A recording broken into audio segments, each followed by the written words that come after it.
Со затворање на гласачките места во најдолгиот гласачки процес досега заврши собирањето на податоци за излезноста на гласачите кои имаа право да го дадат својот глас за определена политичка опција или коалиција на овие предвремени парламентарни избори.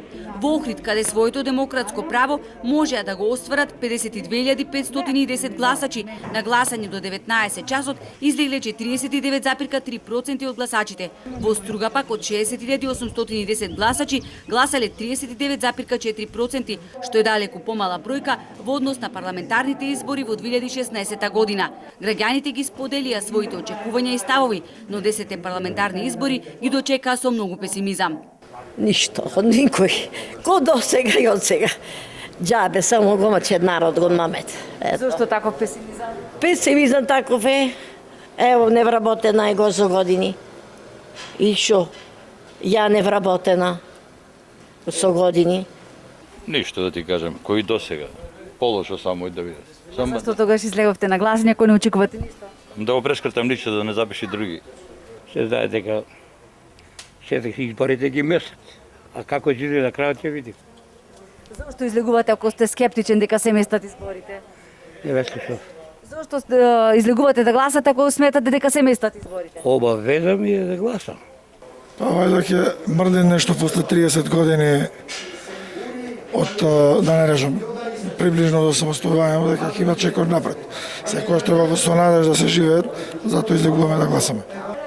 Чекаме убаво, да, добро и тоа. Друго нема што да кажеме. Што ви недостасува на нашава Македонија? Што недостасува пари. Од Општинската изборна комисија во Охрид вела дека немаше никакви нерегуларности, а во најдобар ред од ОИК Струга тврда дека поминале гласањето и во оваа општина. Но портпаролот на СВР Охрид Стефан Димовски информира дека во Дебар едно лице е приведено бидејќи било затекнато како го фотографира гласачкото ливче. Иако од Општинската изборна комисија Струга вела дека немало никакви нерегуларности во текот на изборниот ден, сепак од СВР Охрид информираа дека физичка пресметка имало помеѓу две групи во село Велешта, каде симпатизери на две различни политички партии меѓу себе се пресметале.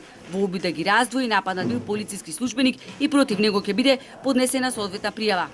Инцидентот се случил околу 11 часот во дворот на училиштето Зинихани во Струшкото село Велешта, каде две лица на 28 и 31 годишна возраст од истото село го нарушиле јавниот ред и мир. Тие упатиле навредливи зборови, а потоа и физички нападнале полициски службеник кој извршувал службени действија во врска со предвремените парламентарни избори. По целосно документирање на настанот против напаѓачите ќе биде поднесена соодветна пријава, информира портпаролот на СВР Охрид Стефан Димовски.